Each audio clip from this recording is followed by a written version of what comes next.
What is going on YouTube and Spotify? This is the Just BSN podcast, and today we have episode 87, and I am with my boy Andrew. As always, every week we show up once again, and not nearly as much to talk about. You know, the sports world around here is kind of a little uh hungover still from the Cavs. I think things are starting to feel a little bit back to normal.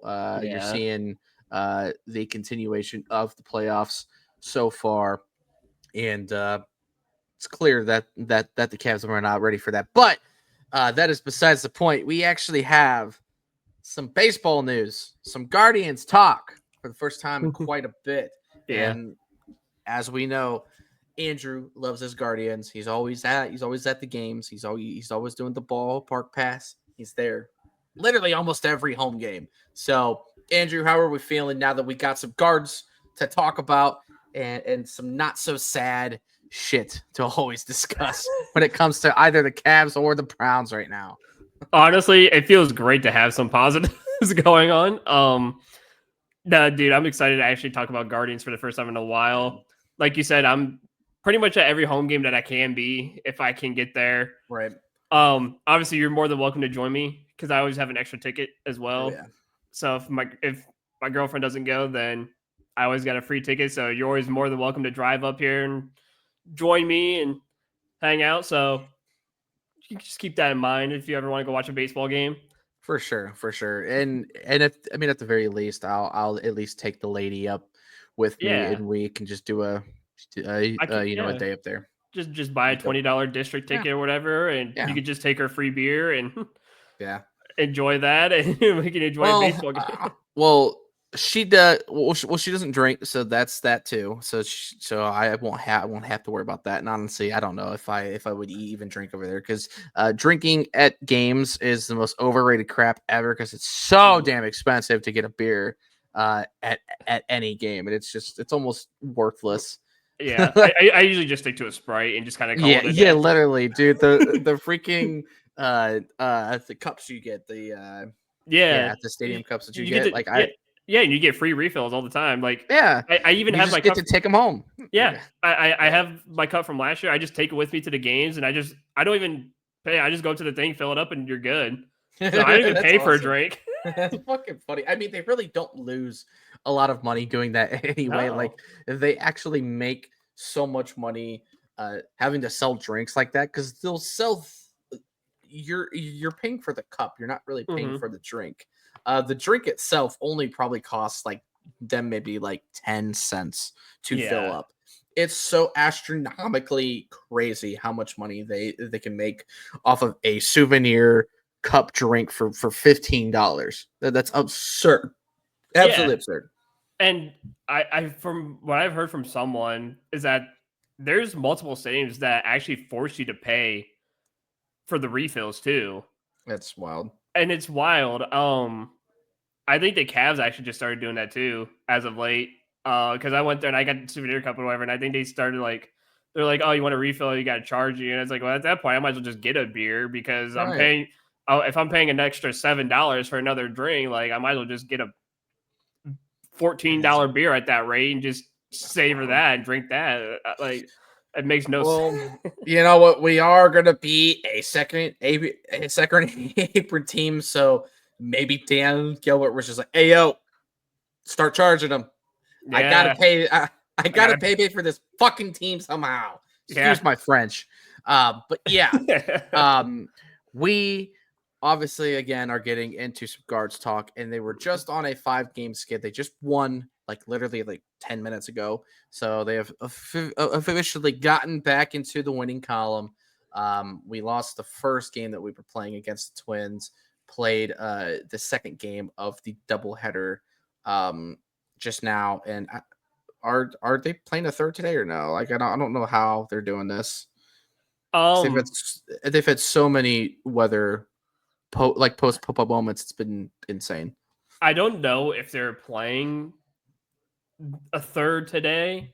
I don't think so. Um, That'd be wild if they were. It'd be wild. I don't see any. Oh, makeup date September 22nd. So Okay. they're just playing a doubleheader today, and then they're just done. Yeah, So that's usually how they do because it. yeah, plus we're going to Detroit tomorrow, so obviously you No, want to yeah, play 3 games in a day, and yeah, we're gonna play the best team in the AL 4 games in a now. row. Oh man, that's gonna be tough. Yeah. So after finally beating the Twins, or really splitting this part of the series with the Twins, the Guards get to go to Detroit for a 4-game series, and that is going to be interesting. That's going to kind of help us sort of say like, hey, what is this team really made of? Because the Guards were just in a little bit of a lull. I know there's been a lot of people that were really worried, especially when it comes to losing to the Twins. I think Guards fans just absolutely hate it because we, as a group, just hate the Twins. Yeah. I think we crap on the Twins more than we crap on like any other team and fan base. I don't know why, but it's just such a funny thing that Guards fans do. So losing to the Twins is always like the worst thing ever for us. But I wasn't worried. I'm really never worried at this time of the year. Just curious if there was any worry for you, or if there was anything specific going on during that 5-game skid that was a little worrisome for you. Would you want to see them improve on? Yeah, I'm right there with you. I'm not really overly worried about them at this point. Obviously, we're a month and a half, or not even a month and a half into the season, or slightly a month and a half into the season now. And this is just early season woes that teams have. And there's a lot of teams that are going to be good that go into 5, 6 game slumps. It just happens. It's a baseball. It's just it's part of the game. You're not going to go on crazy. I mean, so like Minnesota before they played us was on like a 12-game heater, and then they lost like 2 in a row. Then they beat us and then lost again. So, there's no there's no like, okay, you're gonna go on a crazy win streak and then you're gonna lose one and go back on another crazy win streak. So you're gonna lose. Um, and I've always said this for years. We might as well get the losing out early and be done with the losing early in the season. Yeah. So maybe that's what the case this year is, that last year we started off really hot and done the winning early. Now I think we're just going to do the losing a little bit early and then start to catch heat in the summer. So, but I trust in the boys. I think the only thing that really needs worked on is just closing games out. Yeah. The one thing we were really good at last year was once we got to the 6th inning and you got to the bullpen and you had some lead, whether it's a 1-run lead or more, the game was over because obviously Tim Herron, Gaddis, Smith, and Clase would all come in and just finish him off. But that's not really the case this year. Guys like Cade Smith, Herring, Clase, they're all looking a little bit more human this year. And so you have to deal with that right now, and you kind of just have to find a way around it. Yeah. So obviously again, it's only a month and a half into the season. You just got to take the time to figure it out, get yourself right, get your mind right. I mean, Clase over the last couple of weeks now has actually looked a ton better. Yeah. So, oh yeah, he's locked in now. Yeah, like I think him going to the 7th, 8th inning and not pitching the 9th really kind of like got him into the right mind and headspace that he needed to be in, and now he's back to closing games out. So he seems like he's back to normal. Now it's just getting, especially Cade Smith. Cade Smith is the worst one right now. And obviously, again, This is his second season. He was a rookie last year. So again, there's going to be some woes in your second season in baseball.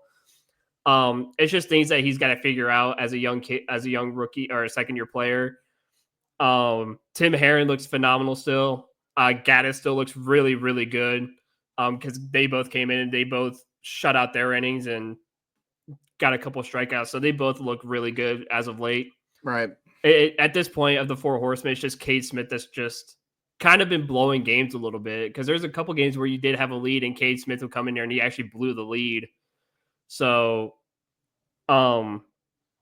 but there's help on the way. Obviously, we're going to get into that here in a moment, that there's a lot of help on the way for the Guardians, and that should really elevate this team to a different level Yeah. here going into the month of June, because the boys need it. They need some kind of elevation, and with the guys that we have coming back, it's definitely going to help elevate the ball club a little bit, and it should get us back on the right track. Yeah, I mean, it definitely should. And again, I'm not too worried about it. Mhm. You know, again, I don't really start worrying about baseball teams until really after the all-star Yeah. break. When you're starting to hit your stride in July and August and even September, that is when you really want to be playing your best baseball. And as long as you make it into the playoffs, it really doesn't matter. I mean, we just saw this with the Cavs. As long Yeah. as you make it, it doesn't matter. Sure, having that home field advantage is nice, but we saw it with the Cavs. You don't need that in order to win if you Mhm. are built to win. And the guards are technically built to win. It's just going to come down to will they be playing the good baseball that they need to play during that stretch? And this is the sport that is the biggest prime example of when you're playing your best ball at the right time. It is so crucial. Yeah. We saw it in 20, was it 17, when we went on that crazy win streak, 22 and games. then we started slowing down right before the end of the season, and then we got booted out in the first round. I'm pretty sure, Yeah. or yeah, like we got smoked. I think by the Yankees or It was in the something AL. like that. Yeah, we lost 3-1 in the ALDS to the Yeah, Yankees, or it was no, horrible. 4-2 or 4 no 3-2, because it was a 5-game series in the ALDS, I believe. Whatever it And was, we got and our ass kicked. we were up 2-0, and then we got Yeah, gentlemen swept because we were up 2-0, and then they just beat the crap out of us for the last 3 games. yeah, and it again. This is the sport where you got to be playing your best ball in September, really, like going into the postseason. But as long as you make it, it's fine. But the AL Central, especially, is the toughest division in baseball. Once again, there Yeah. are 4 teams. Basically, it's everybody but the White Sox. That's the only team that is not going to make any sort of postseason run anytime soon. Yeah.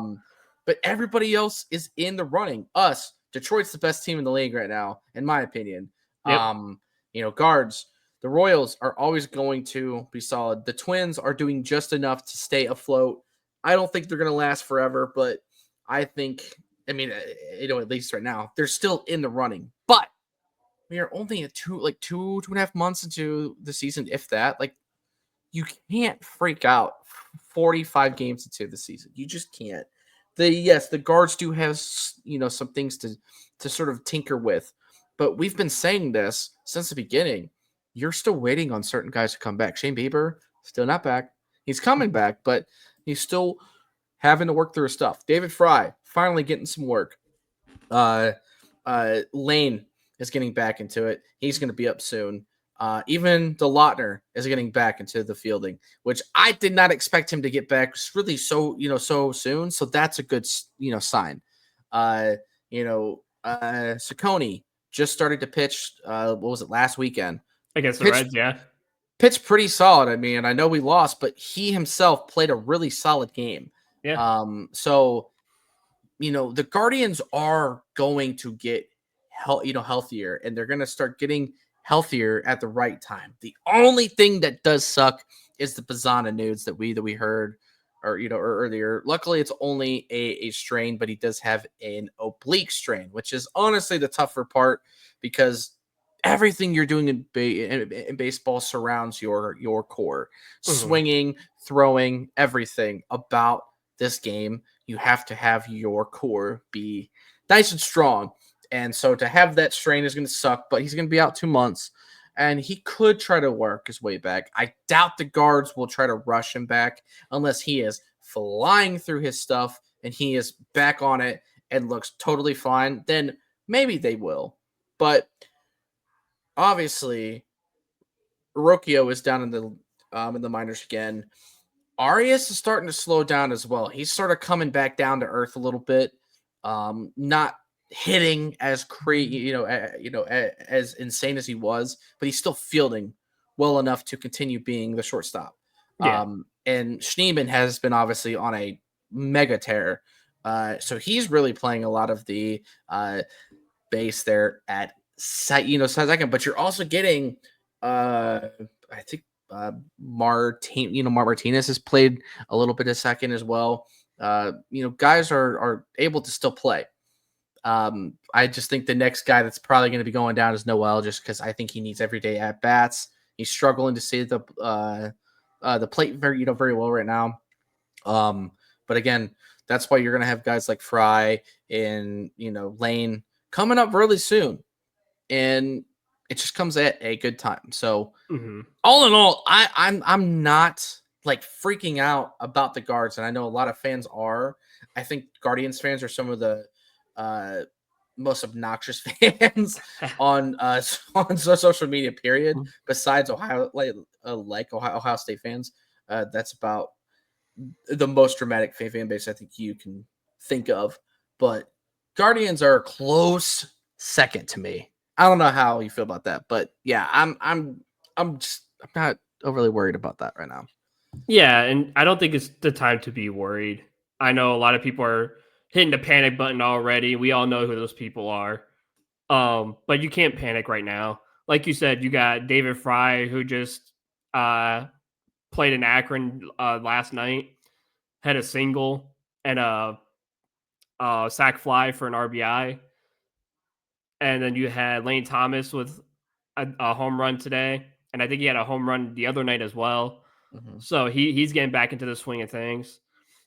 Yeah, there's guys like Saccone had a great first game against the Reds. He had like he only gave up like 4 hits and had 8 strikeouts and 6 innings. So he had a great game. Yeah, there's guys who are ready to come up too. CJ Kafis is one we've mentioned multiple times between me, you, and Sean. Like, we've mentioned CJ Kafis for a minute now because he's demolishing AAA. Demolishing. He had a multi-home run game today. Yeah, today alone. Yeah, and he had I think he's on like a 4-game home run streak or something right now too. Like, he is mashing the baseball. He's batting. I think it's like he's got like a 1.15 something OPS.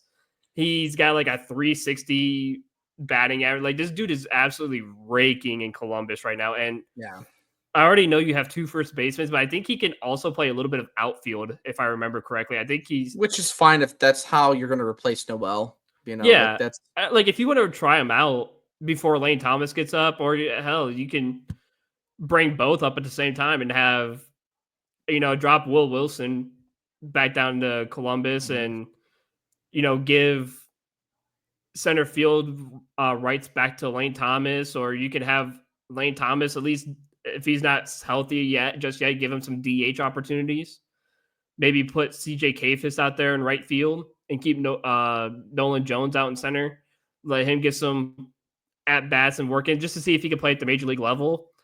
I mean, and if anything, this could mean that you could just kind of straight put Santana at DH and just have like a CJ Kafis and a Manzardo first base tandem.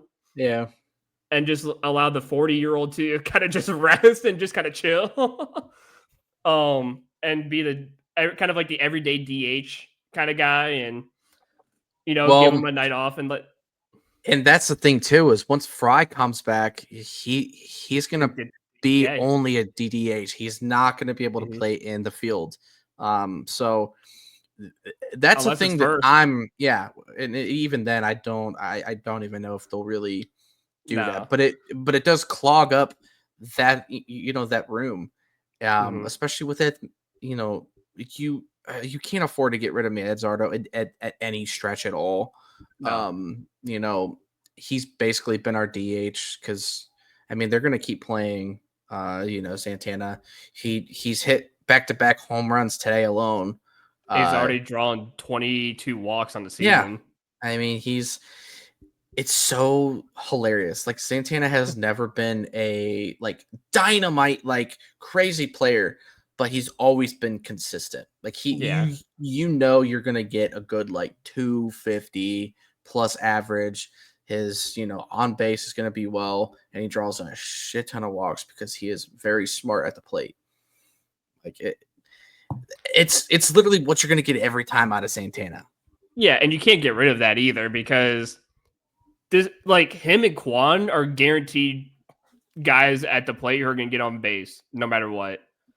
Like you could almost chalk Quan and as like, okay, these guys are going to get on base Right. immediately. Like there's times where it's like I wouldn't be upset if you just put like Quan as the one hitter, put Santana as a 2, and put Jose as the 3. That way you have Quan and Santana already on base because those guys are either going to get walked or get a hit. Right. And then, that gives 0 outs. Ramirez just to quickly just do some damage, whether it's to make it 2-0, 1-0, 3-0, to start the season. And then you could put Manzo in that 4 hole. Yeah. Like that would be in this 4. I mean, which you already pretty much do. But there's so much, like you said, there's so much that can happen between now because all the guys that are coming up damn near all play the same position or all DHs. And it's just a question of who's going to get up here faster. Because I'm sure they're not going to rush David Fry too much. I think they might keep him in Akron for like a week or 2, or maybe like another like game or 2 before he goes up to Columbus. And I think for Columbus, he might stay up there for like a couple weeks just to make sure he continues to get regular at bats. Yeah, keeps into baseball. I think the first one who's going to get called up is Lane Thomas because he's looking healthy and good. Yeah. So I think you go Jones for Thomas. Then you put, or not Jones for Thomas, Noel for Thomas. And then you put Jones back out into right, and you put Thomas back into center. Yeah. And depending on how long it takes David Fry, again, you could try CJ Kafis at DH or some, just to see how he would do at the major league level for those couple of weeks while. And hey, if he does well, there might be some decisions to be made. Yeah, absolutely. Because if that kid rakes in the majors, you can't just be like, sorry, kid, but we have no room for you. Right. Even though you're probably one of our better hitters at this point. Yeah. Like, but because at that point, it's like, who do you drop? Who do you get rid of? Yeah. In place for that? Like, is there anyone who has a split contract that can be dropped? Right. It's not like you could drop Rocchio again. No, yeah, that's very true. I'm actually curious. Yeah, honestly, I would look that up too because.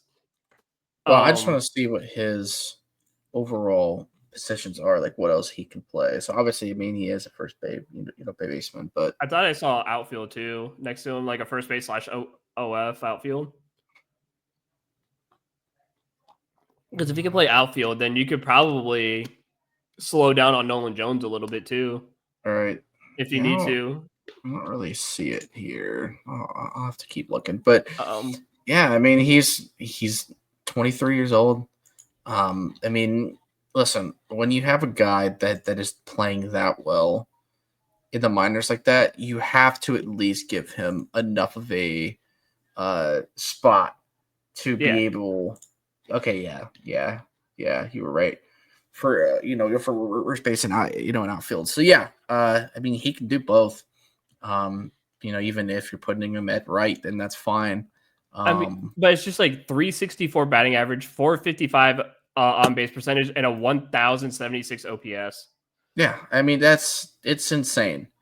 It's insane, and if you're gonna bring him up, and you replace Noel with him, that's fine because then Noel is going to start doing that when he's in Columbus. Like he's going to start to play well because he's going to get more at bats. So like that's the thing is I'm in favor of doing that because I know they're not going to give up on Noel. Like we all know that they really like his game and they really do think that he does have that sort of clutch factor to him in terms of hitting, and he is a decent outfielder. Like he has made some pretty solid plays in the past.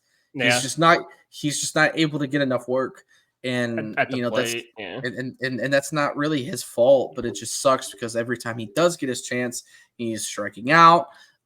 He did get a single today. For Nolan Jones. Funny enough. I mean that's great, but like it's just gonna be inconsistent. Difficult. Yeah. And that's just the nature of the business. That's the way that this league works. And sometimes you got to ride the high hand. Like it's okay. Yeah. It does Also- suck, but that's how Also, it works. Kafis has 21 walks too. He's Jesus. almost tied with Santana in walks. He has 5 home runs, 20 20 and then 21 walks. He had 59 walks he had 60 walks last year. That's wild. 60 walks at Akron last year. Jesus. That is nutty to have 60 walks. I think he had more walks than he did like strikeout or 100 strikeouts, but he had 60 walks, which is 18 home runs, 93 RBIs, and 60 walks. right. Like, Wow. like if he could produce like that in Columbus and in the majors, dude, that kid's a ball player. Exactly. Like, Exactly. Like you are gonna need that. This offense does need a little bit more pop to it. So yeah. it's just a decision that's gonna have to be made at some point.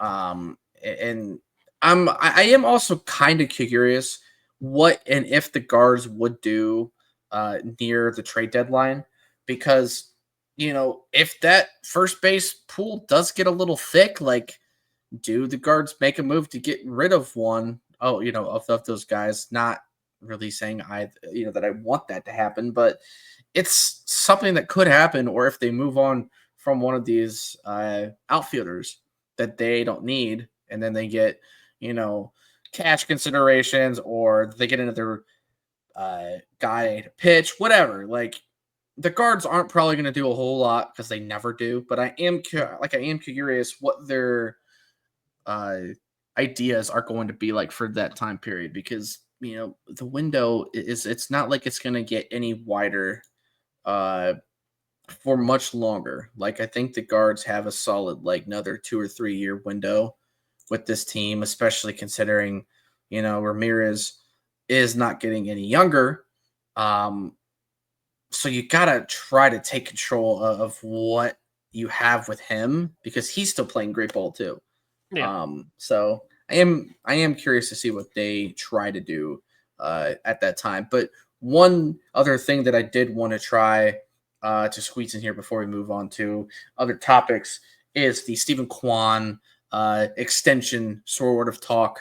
It has not happened yet, and we don't know if it's going to happen. And there's a little bit of buzz saying that he may not even sign. Like he may want to go back home to the West Coast where he's from and play for one of those teams. What do you think A is going to happen, but B, if they do actually extend him, what do you think it is going to take contract wise to be able to keep him here? Because I think it's going to be a little over 200 mil at least to keep him here if he does decide to stay above going to the West Coast and go back home.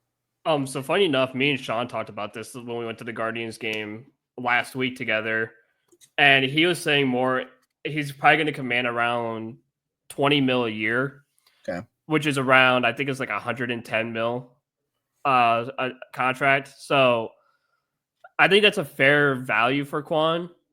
very fair. But like you said, it just depends on if he wants to stay in Cleveland or if he wants to move somewhere else. Because if he wants to stay here, that's perfect. You can give him a 6-year deal, 20 mil. Obviously you probably have to get rid of someone to kind of make up that number. Right. Depending on who you want to give up. But a lot of that actually could come from Santana's contract, because I'm sure he's retiring after this year anyways. Yeah. So there's a way to pay him. It's just ultimately if he wants to stay, and ultimately he might just want to see where the direction of this team is going. Yeah. Because if he's not confident in the future of the Guardians, then I think he's more willing to leave and go elsewhere, to maybe like a San Diego or somewhere that's already got like an opportunity to fight for a championship. Yeah. Whereas, it might be a little bit of a ride for Cleveland. And again, we don't know what his mentality is, because I think Jose shocked a lot of us that he turned down teams like New York for $200+ million just to stay in Cleveland. Right. And I think a lot of us were shocked and bamboozled by that.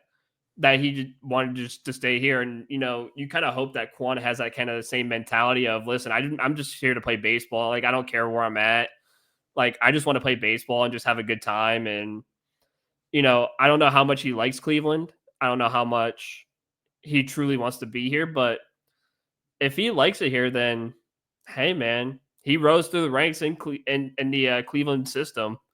So it's just one of those things where you have to kind of hope that he's willing to stay here, accept a contract extension, Yeah.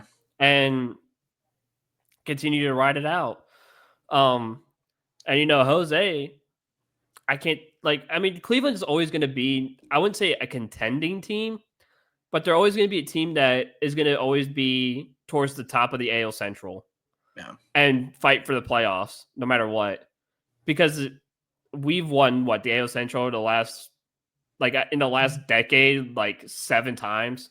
Yeah, it's something weird. Like, we're 7 of 10 in the last decade since 2015 and winning the Central. Yeah. So, I mean, it's I wouldn't say it's guaranteed every year, especially with how well Detroit is doing now. But Kansas City doesn't have what it takes because, they have a couple of good players, but Salvador Perez is going to retire anytime soon.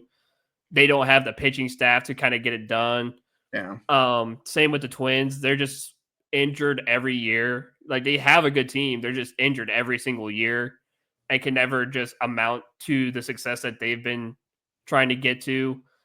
And obviously over the last few years, Detroit was bottom of the barrel with Chicago. And I think they found some life with guys like Kerry Carpenter, Tarek Skubal, Jackson Jobe, another pitcher of theirs. All right. Riley Green, who's been one of the better hitters in baseball. They have guys now. It's just, can they sustain that success over the next couple of years? Meanwhile, the Guardians have always built the best farm systems in Major League history. We've always been a top 10 farm system. Exactly. And we're a pitching factory. Somehow, some way, we always develop pitchers like crazy. And we always develop some of the best infielders too. We develop really good second, third basemen, first baseman. It's just the outfield that we kind of can't really get down. Yeah. But we get everything else kind of spot perfect. It's just the outfield that we can't get down. We can never find that outfield power bat because guys like Oscar Gonzalez failed. We tried with Franmil Reyes and it failed. Obviously, we have John Kesey Noel, and he's good, but he just needs everyday games, in which he can't get right now, which is tough. And I'm sure he understands. But I think there's a lot of positives for Kwon to stay. It's just ultimately up to him if he wants to. Because with Cleveland, you're basically a playoff team every year being in the Central almost. Yeah. It's just, can you make a run in the postseason? That's really ultimately all it is do you believe you can make that run? And I think that's why Jose stayed too. He's listen, I'd rather be here and damn near make the playoffs every year than go somewhere to a Baltimore, go somewhere like a New York Mets or a Yankees where they're so inconsistent. They're either going to make the playoffs or somehow, some way they don't make the playoffs for some reason. Either they spend $1 billion and they somehow can't even make the goddamn playoffs.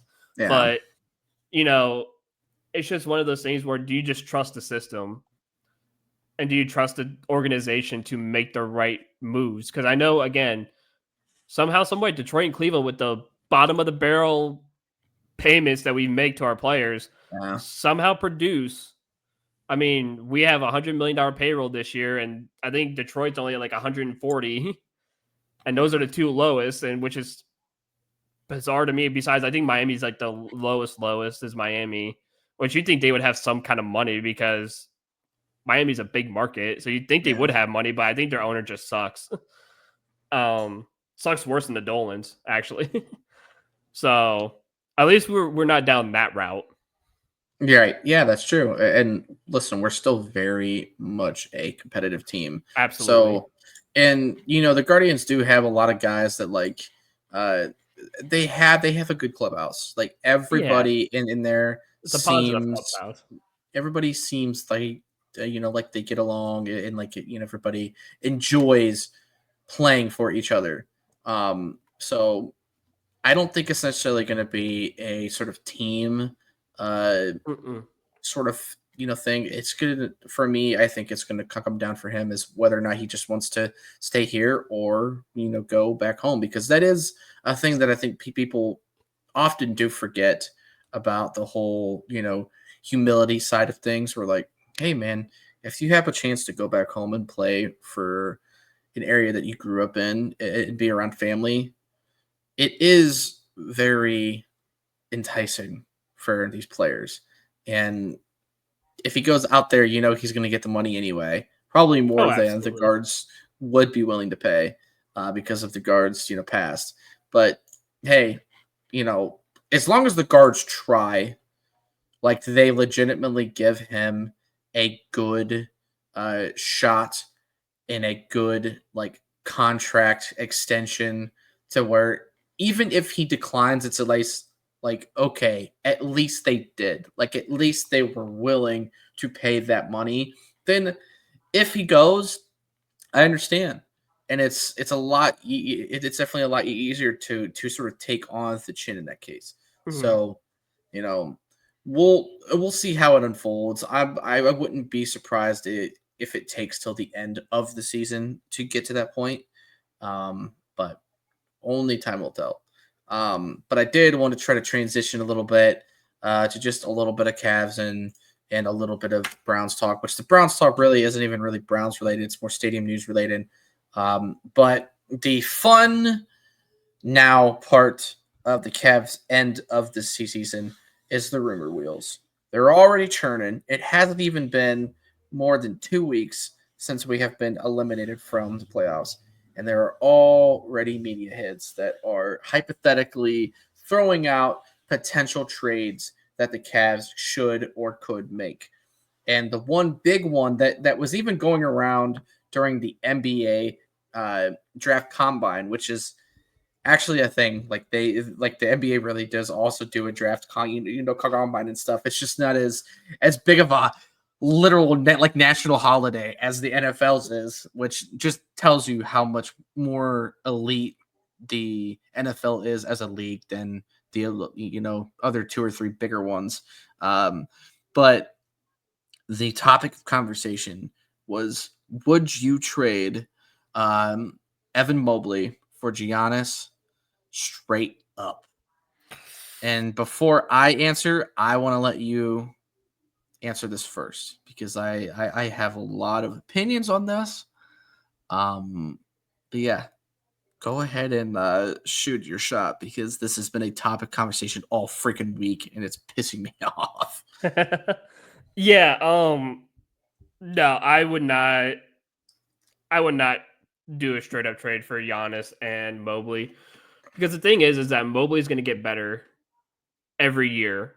He's only going to get better and stronger each and every single year. I mean, this is his third year in the NBA, and look how much he's already grown. Like, this dude was an absolute monster this year. And the thing is He still he has another gear.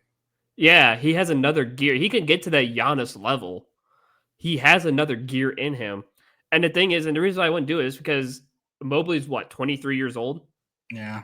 20, not even 24 yet, and Giannis is going to be 30, I believe, Yeah. or I mean, just he's like pretty 30. much the same age as Donovan. Yeah, so at this point, I don't think I want a guy who's aging.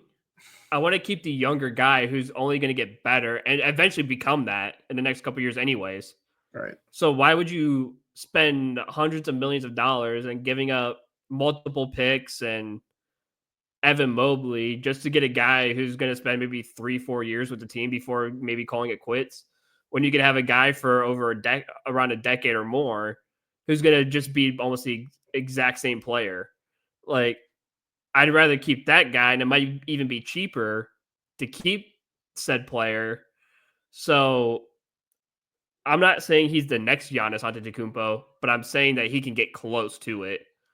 Like, who knows? Maybe in the future, this guy, if he does well enough, he could be not only an NBA champion, but an NBA MVP.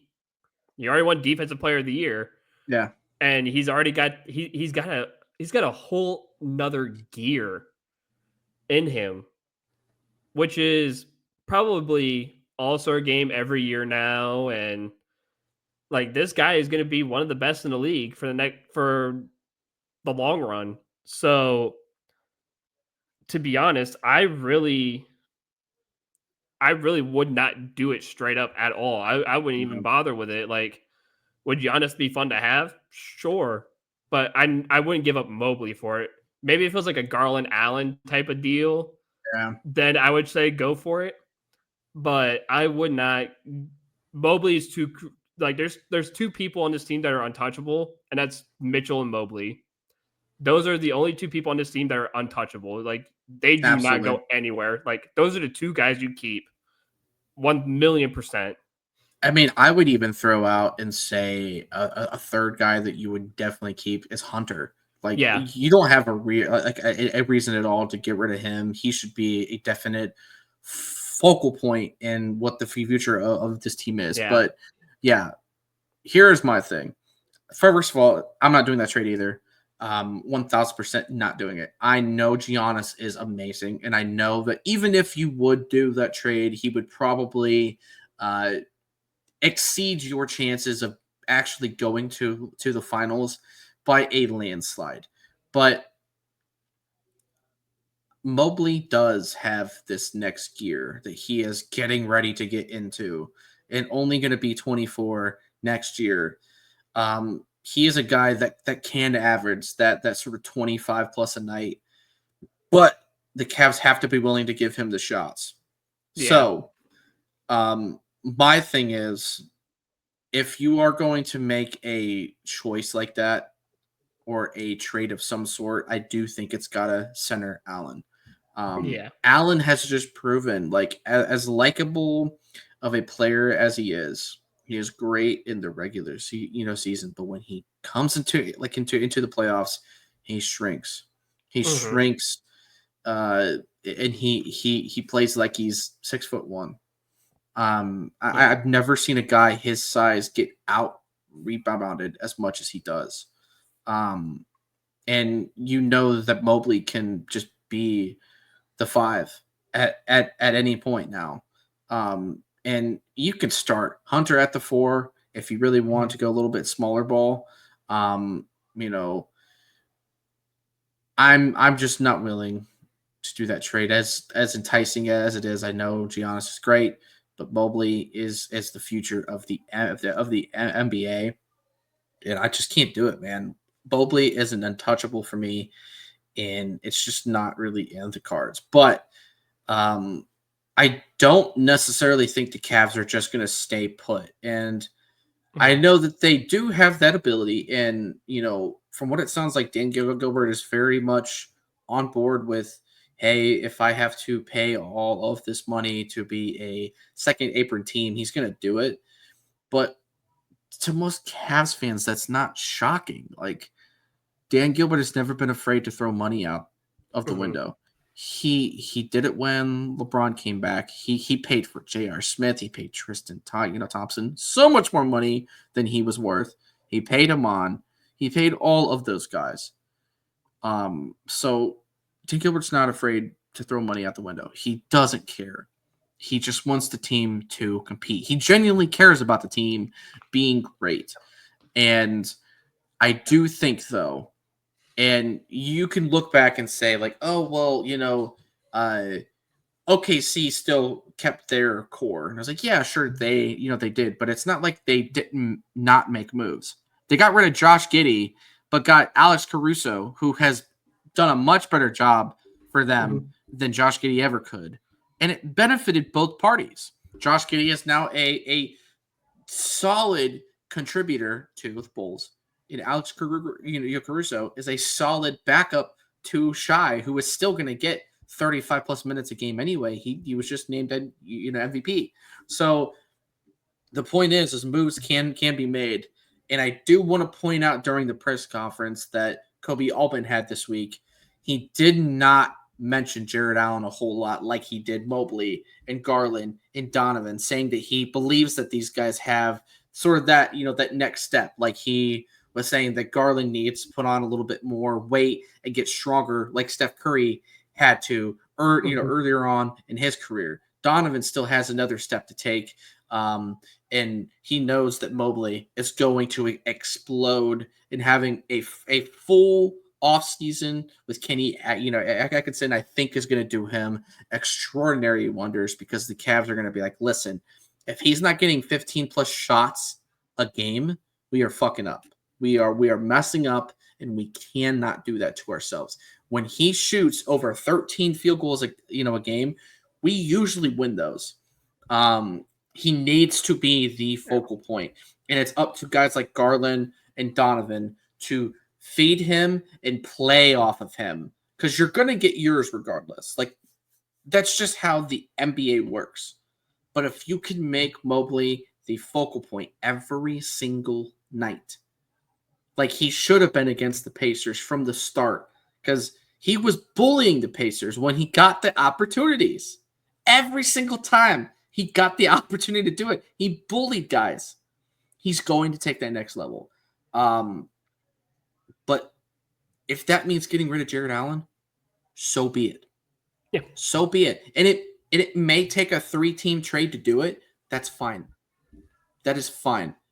I don't care if we are a first apron team, a second apron team. I don't care if we have an apron at all. I don't care. I just want the Cavs to stop shooting themselves in the foot at the most important times of the year. Yeah. And in order to do that, you're going to have to end up getting rid of guys like Jared Allen. He is just too soft. Against the Knicks a few years ago, when he literally said the lights were just a little too bright. Then the next year he goes out with the ribs, doesn't even come back and play, like even try to play against the the Celtics. You could say anything you want about Garland. He still went out there and played. Yep. And I was the one that was like, listen, you need to be out there. The Cavs need you. And he did it. Was he able to play 100%? No. But he at least did it. He at least tried. Yeah. Obviously, we saw Donovan limp to the finish line. Guys were battling some stuff. And certain guys showed up and certain guys didn't. And unfortunately, Jared Allen has consistently been those guys that just doesn't show up. I believe that if Garland was 100%, this would have been a much different series. 1,000%, not even a debate.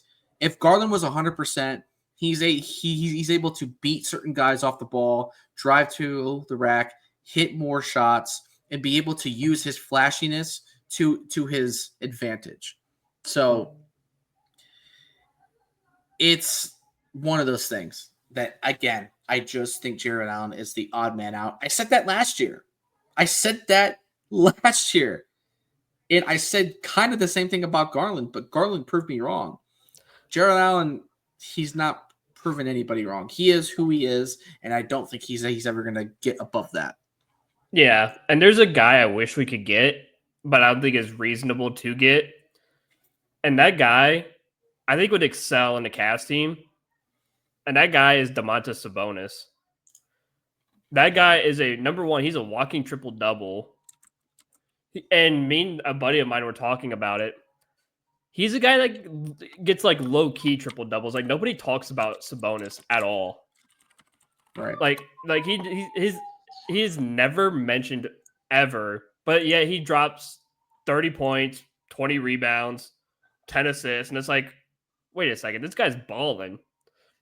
But again, I think what the Cavs could use out of a guy like him is his physicality and his willingness to actually go up and get rebounds and fight for offensive rebounds, especially in big moments, because Sabonis has had some big moments and he's come through. There's so many times where we all have seen Jared Allen just crumble when it matters the most. And I don't know how much a guy like Sabonis would cost, but I think if you do a 3-team trade, I think he could be a guy that, like, you get a team to help you pay for him. He's definitely a guy I'd welcome here. Oh, yeah, absolutely. He's a guy who would help Mitchell a lot, and Garland, and Mobley, because, again, he's a little bit smaller than Mobley, so you could put Mobley at the 5 and him at a 4, Yeah. And just let them both cook. And he's a good shooter. He's a good rebounder. He's a good assist guy. Like, he's just a good all around player, and he's a hell of a defender. Yeah. So you need someone like that to come in and replace Jared Allen. And I'm not saying you have to get Sabonis, but you just have to get a like minded player like Sabonis who can just play physical and just not be afraid of a moment. Yeah. So I don't know what it's going to take, especially being a second apron team. But again, if Dan Gilbert's not afraid of especially being a second apron team, then by all means, like, why not even try and go for it? Like, at this point, you might as well. Right. And I'm actually going to look at his contract just to see what he is. Yeah, he signed a 4-year, 186 with the Kings. This I don't remember. I don't know how long ago this was. Yeah. This was a season ago. So he won't be a free agent until 28, 29, but I mean, again, there's other like-minded players like him that you could easily go out and get. So it just depends on what you can do and what you're limited to, and it's just one of those we'll wait and see type of deals or type of things, because we got all summer to look at these things and figure it out. Right. Exactly. For now, I just want to see who ends up winning the whole thing, and try to enjoy the Cavs and B, the Browns offseason, which is a great way to sort of tailor into the last quick topic of conversation. We won't spend too much longer on this, but I did want to note this just because this has sort of been continuing to develop and continuing to get kind of worse and worse, honestly, with the way everything has sort of gone with the city of Cleveland and Haslam's media group or whatever the heck it is, that are sort of running the show at trying to build Brook Park. So we have all stated that we are much in favor of Brook Park. I don't know if I've personally talked to somebody that wasn't in favor of Brook Park. And yet somehow the city of Cleveland just refuses to work with the Browns. They refuse to acknowledge the literal gold mine that they are about to make in Brook Park if they just sign off on it and just let it happen. But today, Mayor Bibb literally pretty much said that they no longer care to work with the Browns and everybody that is really involved in trying to make Brook Park happen. And the Browns have kind of stated that now they're getting to a point where they're saying, we don't really care what you think. We're going to do Brook Park. Like, Brook Park is happening. And it's kind of hilarious to me to sort of see Haslam's group and him pretty much just give the city of Cleveland the bird, because they just refuse to work with them, because at the end of the day, they only want one thing and one thing only, and it is money. The city just wants a paycheck. And if they're not getting that paycheck, they are going to throw a tantrum, and they're going to continue this stupid lawsuit that is going to go nowhere but just waste tax dollars for us and for the city of Cleveland, and for everybody that's going to be involved in that lawsuit. It's just going to cost money. It's not going to do us any good. I'm so sick and tired of the city of Cleveland acting like this is as big of a deal as it really is, or isn't, rather, because the opportunities that you have moving the team to Brook Park, to have the stadium there, and then renovating the lakefront is going to do so much more wonders than renovating the current stadium that is so outdated that's going to need more work in 10, 15 years again. Like, yeah, I don't know, man. What are your thoughts at this point? Because I'm getting furious about it anymore. The only way you would renovate this stadium is it feels as iconic as like Lambeau Field or something. Because a place like Lambeau Field, yeah, it's been around for what is it, like 80 years now? But yeah, I'm not sure. But it's so iconic And that's why they keep it up, and that's why they keep renovating it to make it a little bit more newer and whatnot. But also, too, the team is also really good. Right. So there's no need to move them. There's no need to do this and that. Plus, the people of Green Bay are super crazy for going out there in negative 20 degrees anyways. So more power to them. I mean, I'm not afraid of going to a game in December or January either. Do I like to? Not really. I'd rather watch it from the comfort of my room or my apartment. But if I had the tickets, I'd still go. I'm not going to waste them. Right. But the only way you can make fans happy with a renovation is if you cover the stadium, not like obviously with a dome or a roof, but improved like the first renovation where you had like the giant awning that went all the way around and at least covered the fans, and if anything got wet, it was the field and the team benches, while the fans stayed dry. Like that's one way. The other way too is do that, maybe build up the concourse a little bit better, make it a little bit more cleaner, a little bit wider, so that way it's not so cramped when there's a lot of people in it. And maybe upgrade the seating a little bit. But other than that, there's not much you could really do more to the stadium than that. And even then, you're only going to do that for another 10 to 15 years, if that, Right. while you build Brook Park, regardless. So at this point, there's no worth fighting it anymore. Would I love the team staying downtown? Absolutely. But there's really nothing you can do to save the team from leaving downtown or keep the team in downtown, because what more can you really do to the stadium? Yeah. And there's really nowhere else you could put the stadium because Cleveland's a pretty compact city. It's not really anywhere else you could put it. You would have the only place you could put it is outside of the city. Right. So there's a lot of, and the thing is, you're only 10 minutes away from downtown anyways in Brook Park. You're 10, 15 minutes away. It's a train ride there and back. Yeah, and I've always said this. If I were to still be in downtown at that time period, I could go to Tower City, take the train, go take a 5-minute train ride to the airport, and come up right next to the stadium, and then hop back into the train and go home. Like, if people in downtown are really worried about that, then just take the train. It costs you like $1.50 to take the train. Yeah. It's not complicated. The only thing that I would really want the city to do, or the Haslam's really need the city for, is just to rebuild the roads over by Brook Park. Because again, I drove there today to go get lunch with my mom and my brother, and there was like sinkholes essentially on the roads right by the airport, and just in Brook Park in general. The streets are kind of abysmal, so I would say you really need to build that up too, so that way you can actually attract people there. Because I don't think anyone's going to want to lose a whole car at that point, because the potholes are so deep, you'll probably end up losing your entire car. So there's definitely a lot of renovations, not just to a stadium, but you need renovations to the Brook Park streets. Obviously, they're going to do a lot to 71 as well, because 71 is going to need either redone or built to a way that there's less traffic. Right. It's more convenient, but that's what the city's for.